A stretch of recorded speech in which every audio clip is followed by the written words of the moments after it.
একটা বাচ্চা একটা সন্তান একটা ছেলে বাড়িতে জ্বালাতন করছে, মা বলছে তার বাবাকে বলছে যাও না ছেলেটাকে একটু ঘুরিয়ে নিয়ে আনো তো বাইরে থেকে, বড্ড জ্বালাতন করছে, আমি রান্না করে নিই। তো বলছে আচ্ছা ঠিক আছে। ছেলেটার হাত ধরে আস্তে আস্তে চকলেট কিনে দিতে নিয়ে যাচ্ছে। তো যখন ছেলেটার হাত ধরে আস্তে আস্তে এগোচ্ছে, দেখছে একটা ফুটবল খেলা হচ্ছে ফুটবল মাঠে। তো ছোট বাচ্চা ওই রাস্তা দিয়ে হাঁটছে আর ফুটবল খেলা হচ্ছে। ছোট বাচ্চাটা বাবার কোড়ে আঙুলটা টেনে বলে বাবা কি হচ্ছে ওখানে? তো বাবা বলছে যে ফুটবল খেলা হচ্ছে। ছোট ছেলে ফুটবল খেলা কি বোঝে না, আবার একটু যায়, আবার কোড়ে আঙুলটা টেনে বলে বাবা কি হচ্ছে ওখানে? তো আবার বাবা উত্তর দিচ্ছে বাবা ফুটবল খেলা হচ্ছে ওখানে। ও আবার বুঝতে পারে না, আবার একটু যায়, একদম মাঠের কোনায় গিয়ে শেষ প্রান্তে গিয়ে বলছে বাবা বলো না কি হচ্ছে ওখানে?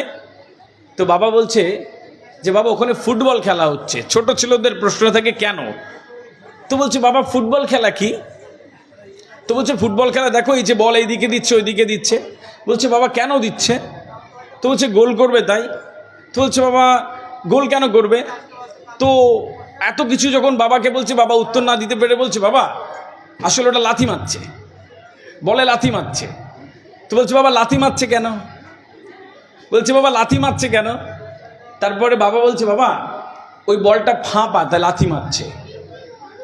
এখন ওর প্রশ্ন হচ্ছে বাবা ফাঁপা কেন, লাথি মারছে কেন ফাঁপাতে? তো বাবা তখন ওনাকে বললো, বাচ্চাটাকে হাত ধরে একটু একটু গিয়ে বলল বাবা ভালো করে শোনো, ওইটা যদি ভরাট হতো ওইটা থেকেও লাথি মারতো না, ওইটা ফাঁপা তাই জন্য লোকে লাথি মারছে।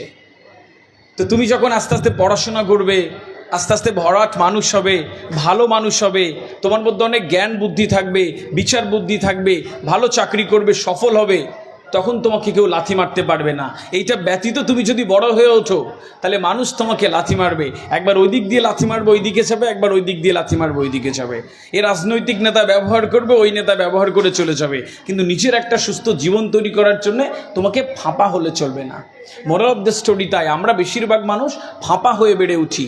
আপনাকে ওই ফাঁপা হওয়া যাবে না, আপনার সন্তানকে একটা ভরাট মানুষ হিসেবে এখানে তৈরি করে রেখে যাবেন।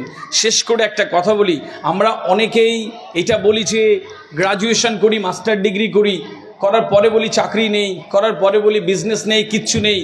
শিক্ষা কখনো চাকরি দেয় না, শিক্ষা আপনাকে কখনো চাকরি দেবে না। শিক্ষিত হলেই চাকরি পাবেন মিথ্যে কথা। তাহলে কিসে চাকরি পাবেন? চাকরি পাবেন হচ্ছে স্কিল, দক্ষতায়।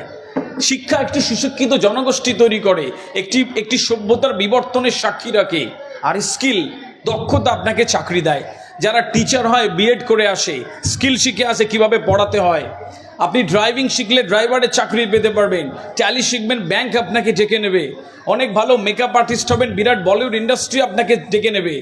আপনি বিএ পাস করবেন, গ্রাজুয়েশন করবেন, এইগুলোতে হবে না। সুতরাং আপনার সন্তানকে এই দুটোর মেলবন্ধনে চলে যাবেন।